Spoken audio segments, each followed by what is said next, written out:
Right now, 5 people are dead and dozens more hurt after a 5-alarm fire ripped through a Milwaukee apartment building. The fire started around 8 a.m. yesterday on Mother's Day. Many people were still sleeping at the Highland Court Apartments near 27th and Highland in Milwaukee's Concordia neighborhood.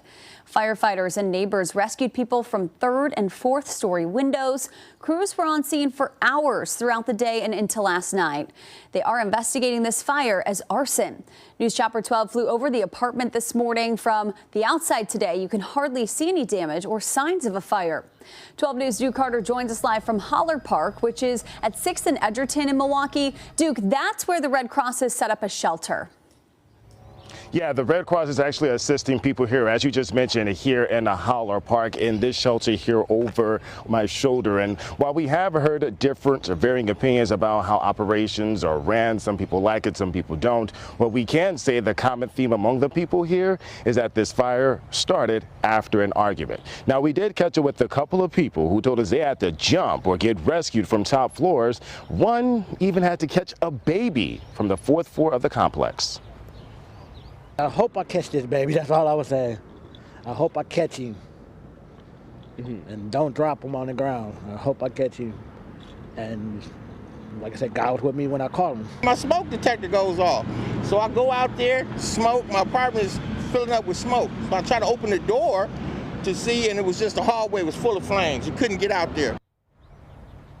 Now, firefighters arrived on scene just before 7:45 Sunday. They had to use ladders to pull people from those upper floors. And of course, with the flames moving through the building, crews upgraded to a 5-alarm fire, the highest level to bring in additional crews and resources, some crews coming from Tulsa as well as West Dallas. Now, the fire chief was saying the building didn't have sprinklers since it was built in 1968 before the sprinklers were required by code. Buildings constructed in the 70s, though, were grandfathered in and not required to add sprinklers retroactively. A lot of people we spoke to say, well, that didn't have a fire before then, so what was the issue?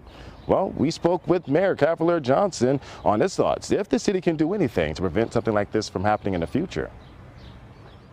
That building was grandfathered in. It was built in the 1960s. It wasn't until the 70s that there was a requirement to have a sprinkler system in there.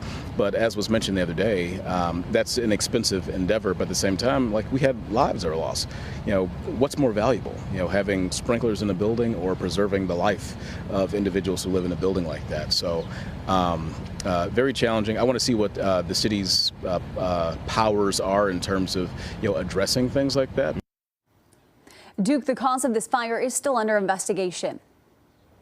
Yeah, we did reach out to Fire Chief Aaron Lipsky earlier this morning, who tell us the fire is still under investigation. We also asked him if there were multiple fires set in the apartment complex. He says he can't confirm. However, we did catch up with a lot of residents who say the common theme among their stories is that there was an argument before the fire started. So as of right now, while we're still waiting to get that part at least situated, we'll of course keep people updated on that developing story. Yeah, something we will continue to investigate. Duke Carter live at Holler Park this morning. Duke, thank you.